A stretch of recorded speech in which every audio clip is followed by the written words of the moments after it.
তারা সাম্প্রদায়িক সম্প্রীতি বিরোধী, তারা বাংলাদেশ বিরোধী। সালের 15 সংহতি প্রকাশ করেছে এবং আমাদের 24 দফা কর্মসূচিতে আমরা এই কথা বলেছি। এবং সর্বোপরি বাংলাদেশে যাতে প্রতিনিধিত্বমূলক হয়, অন্তর্ভুক্তিমূলক হয়, সেজন্য কাজ করতে হবে এবং জাতীয় নাগরিক পার্টি সেজন্য কাজ করে যাচ্ছে। এবং আমাদের প্রত্যাশা থাকবে, সরকারের প্রতি আহ্বান থাকবে, সারা বাংলাদেশে যাতে নির্বিঘ্নে নিরাপদে পূজা উদযাপিত হয়, সেটার জন্য সকল কাজ যাতে সরকারের পক্ষ থেকে সম্পাদন করা হয়। জাতীয় নাগরিক পার্টির পক্ষ থেকে আমরা সর্বাত্মক সহযোগিতা করব। এবং বিভিন্ন জায়গায় আমরা যে ঘটনাগুলো শুনতে পাই, মন্দিরে হামলা বা প্রতিমা ভাঙচুরে, এগুলো যাতে চিহ্নিত করে কঠোর বিচারের আওতায় আনা হয়। সে যেই রাজনৈতিক পরিচয় হোক না কেন, যেই ধর্মের হোক না কেন, যারা এই ধরনের ঘটনার সাথে জড়িত, তারা সাম্প্রদায়িক সম্প্রীতি বিরোধী, তারা বাংলাদেশ বিরোধী। ফলে তাদেরকে কঠোর বিচারের আওতায় আনতে হবে।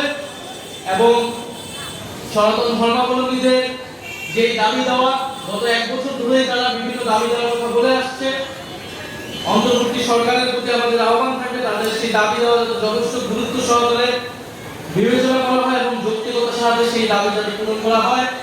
এবং জাতীয় নাগরিক পার্টির পক্ষ থেকেও আমরা বাংলাদেশের সকল সম্প্রদায়ের জন্য, বিশেষত সনাতন ধর্মাবলম্বী মানুষদের যে দাবি দেওয়া হয়েছে, সেই দাবি দেওয়া নিয়ে আমরা কাজ করে যাব।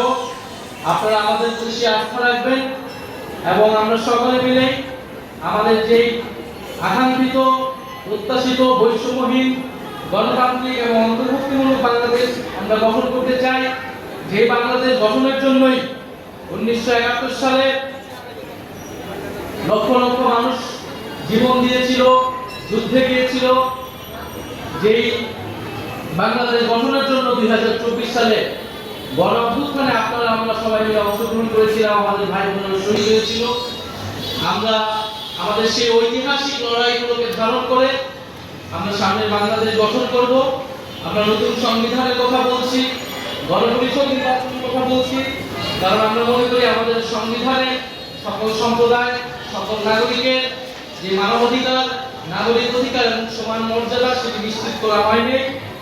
ফলে আমাদের যে সামনের নতুন সংবিধান, সেই সংবিধানে সকলের সমান মর্যাদা, সমান অধিকার নিশ্চিতের মাধ্যমে আমরা অন্তর্ভুক্তিমূলক বাংলাদেশ গঠন করব। আমরা দায় ও দলের বাংলাদেশ গঠন করব।